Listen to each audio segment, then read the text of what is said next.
జరిగింది, అంతకుముందు లేదు. విజయ్ గారు బీజేపీ వాళ్ళు సృష్టిస్తున్న బీజేపీ వాళ్ళు మత ప్రాతిపదికనే దేశం ఉండాలి, ఇది కంటిన్యూషన్ కావాలి అనేది వాళ్ళు టార్గెట్ పెట్టుకున్నారు. క్రమక్రమంగా రీచ్ అవుతున్నటువంటిది. ఇంకా కొంచెం ఉన్మాదం లేపాలి. ఈ మహారాష్ట్ర నిజంగా కూడా మహారాష్ట్ర రేపు బీజేపీకి అనుకూలంగా రావడం జరిగితే ఇంకా నెక్స్ట్ లెవెల్ పోతుంది. మన మత ఉన్మాదము దేశంలో అనేది నెక్స్ట్ లెవెల్కి వెళ్ళిపోతుంది. మనం అది చూస్తాం కూడా. మనం ప్రజలు కూడా అట్లాంటిది కోరుకుంటే చేసేది ఏం లేదు భారతదేశంలో కావాల్సినటువంటి అంశం.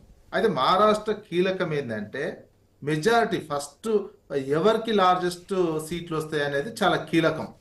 ఇప్పుడు గవర్నర్ పిలవడం ఏం చేస్తాడు, ఎవరు బీజేపీకి ఒక్క సీట్ ఎక్కువ వచ్చినా బీజేపీనే పిలుస్తారు, లేదా కాంగ్రెస్కి ఒక్క సీట్ వస్తే పిలుస్తారు. బీజేపీని పిలిచాడనుకో శరద్ పవార్ ఇమ్మీడియట్ గా బీజేపీ వైపు వెళ్ళిపోతాడు, అంతే. ఇక శరద్ పవార్కి ఇంకో ఆప్షన్ లేదు, ఆయన ముందే ఉంటాడు. అందుకని కాంగ్రెస్కి వచ్చే సీట్ల మీదనే రేపు ఆధారపడి ఉంటది. నీకు ఒకవేళ ఏ రకంగా చూసుకున్నా కాంగ్రెస్కు బీజేపీకి 60-70 సీట్లు రావాలి, 71-72 అయినా కాంగ్రెస్కి వస్తే కాంగ్రెస్ కూడా మిగతా వాళ్ళకి ఎన్ని వచ్చినాయి అనవసరం. ఇంకా అక్కడ ఫస్ట్ గవర్నర్ పిలవడం, ఎవరిని పిలిస్తే వాళ్ళే దాన్ని ఛాంపియన్ చేస్తారు. ఇక ఎందుకంటే ఒకవేళ బీజేపీకి ఒకటి ఎక్కువ వచ్చింది అనుకో అతను ఛాంపియన్. ఇక ఇతర వైపు నీ కాంగ్రెస్ కు ఎన్ని ఉన్నా మిగతా మెజారిటీ ఉన్నా కాంగ్రెస్ వాళ్ళని చేస్తారు, శరద్ పవార్ నైనా చీలుస్తారు, ఇంకెవరినైనా చీలుస్తారు మిగతా వాళ్ళకి ఎక్కువ వచ్చిన. అది చాలా కీలకమైనటువంటి అంశం ఉన్నటువంటి రేపు ఇక్కడ ఒక అంశం గుర్తుపెట్టుకోవాలి.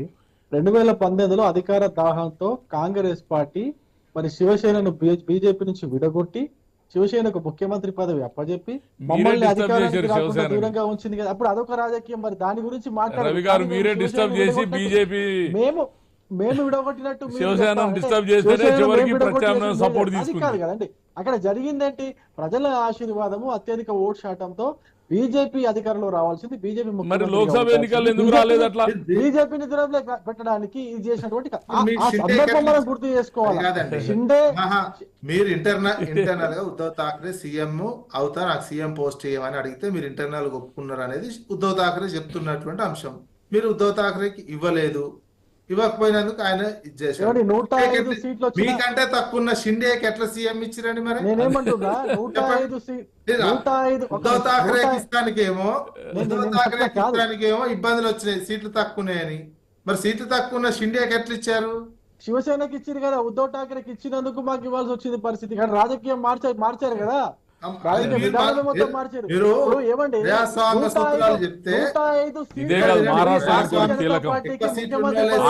బాగా అసంతృప్తి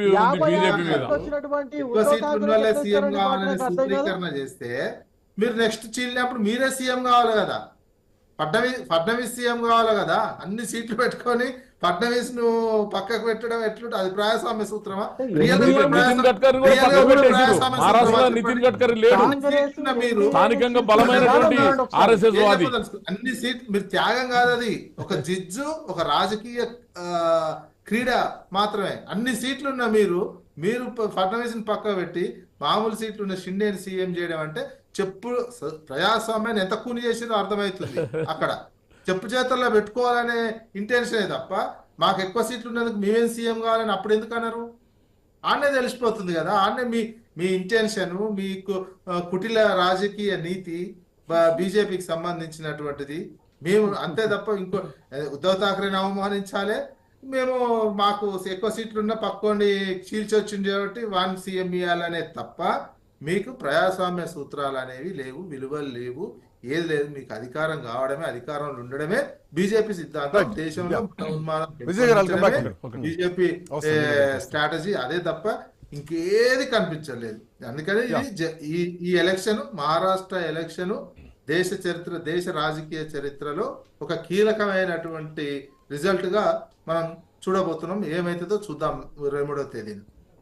right, welcome back to you. ఒకసారి రవికుమార్ గారు వెల్కమ్ బ్యాక్ టు యు. వస్తా మీ దగ్గరకు వస్తా. ఒకసారి మహారాష్ట్ర ఎన్నికలకు సంబంధించి ఎగ్జిట్ పోల్స్ కనిపిస్తున్నాయి. సో దీంట్లో భాగంగా పీపుల్ పోల్స్ సర్వే చేసినటువంటి ఎగ్జిట్ పోల్స్ ఇస్తోంది 175 నుంచి 195 వరకు కూడా Mahayuti. At same time Maha Vikas Aghadi 60 నుంచి 112, ఇతరులు 6 నుంచి 12 స్థానాల్లో కనిపిస్తోంది. చాణక్య 45 నుంచి 50, ఎన్డీఏ 35 నుంచి 38, ఇండియా అలయన్స్ కనిపిస్తోంది. టైమ్స్ నౌ 42-44, ఎన్డీఏ అలయన్స్ 30 నుంచి 40 వరకు కూడా మహా వికాస్ అకాడమీ చూస్తే, ఇక సాస్ 127 నుంచి 135, 147 నుంచి 155 మహాయుతి మహా వికాస్ అకాడమీ అఘాడీ చూపిస్తోంది. ఇతరులు కూడా 10 నుంచి 12 స్థానాల్లో కనిపిస్తోంది.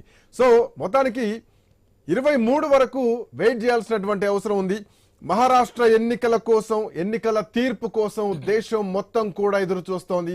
మహారాష్ట్రలో 45.53, జార్ఖండ్లో 61.47% ఓటింగ్ ఈరోజు నమోదు కావడం జరిగింది.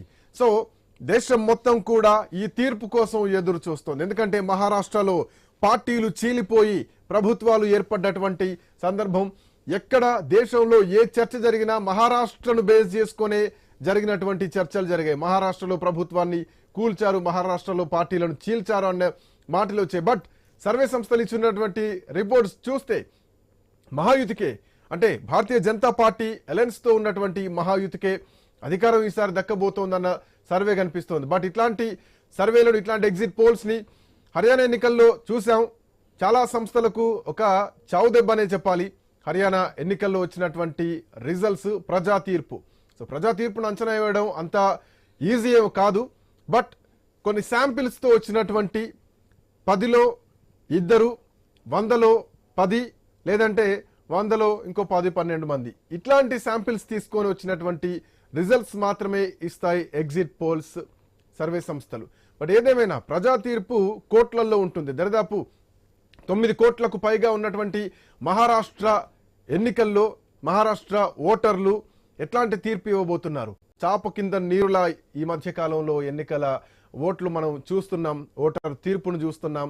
ఒకటనుకుంటే ఒకటవుతుంది, 175కు 175 అనుకుంటే ఆఖరికి 11కు పడిపోయినటువంటి వైఎస్ఆర్సీపీ ప్రభుత్వాన్ని మళ్ళీ మూడోసారి ఏర్పాటు చేస్తాం అనుకుంటే 30 స్థానాలకు పైగా పడిపోయినటువంటి బీఆర్ఎస్ పార్టీ. కర్ణాటకలో మళ్ళీ ఈసారి భారతీయ జనతా పార్టీ వస్తుంది అనుకుంటే అక్కడ ఉన్నటువంటి వ్యతిరేకత, అక్కడ కర్ణాటకలో కాంగ్రెస్ పార్టీ అధికారంలోకి రావడం జరిగింది. సో ఇట్లా